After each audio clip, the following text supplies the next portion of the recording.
Mulailah pagimu dengan secangkir pengharapan hanya di YouTube channel Secangkir Pengharapan.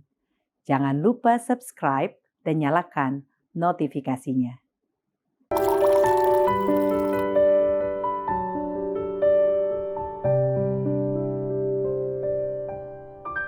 Shalom pemirsa, Secangkir Pengharapan untuk mengawali hari ini. Bersukacita saat anak yang hilang kembali.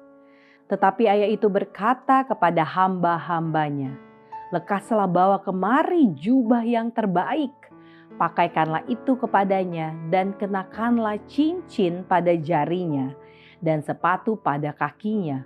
Dan ambillah anak lembu tambun itu, sembelihlah dia dan marilah kita makan dan bersukacita.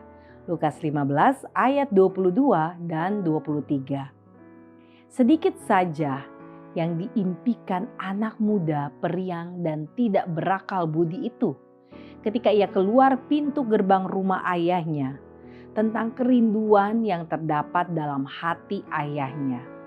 Tak kala ia menari-nari dan berpesta dengan kawan-kawan yang seperangai dengan dia, sedikit yang dipikirkannya mengenai bayang-bayang yang telah menimpa rumahnya.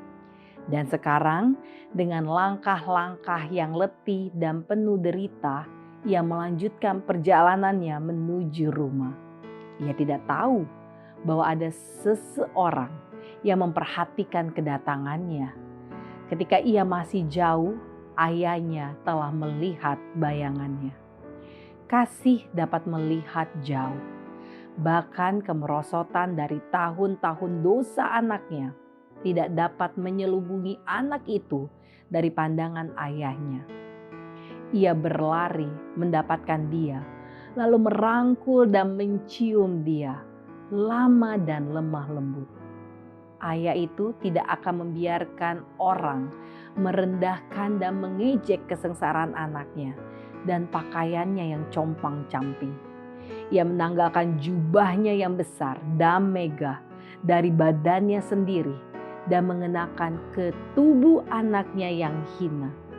Lalu pemuda itu terisak-isak dalam pertobatan sambil berkata, Bapa, aku telah berdosa terhadap surga dan terhadap Bapa, dan aku tidak layak lagi disebutkan anak Bapa. Ayahnya merangkulnya ke sisinya dan membawanya pulang. Tiada kesempatan diberikan kepadanya untuk memohon tempat seorang hamba. Ia adalah anak yang akan dihormati dengan segala sesuatu yang dapat diberikan oleh seisi rumah itu.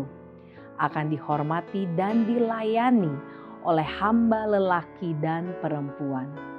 Bapak itu berkata kepada hamba-hambanya, lekaslah bawa kemari jubah yang terbaik. Pakaikanlah itu kepadanya dan kenakanlah cincin pada jarinya dan sepatu pada kakinya. Dan ambillah anak lembu tambun itu, sembelihlah dia dan marilah kita makan dan bersukacita. Sebab anakku ini telah mati dan menjadi hidup kembali. Ia telah hilang dan didapat kembali. Maka mulailah mereka bersukaria. Seri Membina Jilid 5 halaman 151. Demikianlah renungan kita hari ini. Selalu mulai harimu dengan secangkir pengharapan.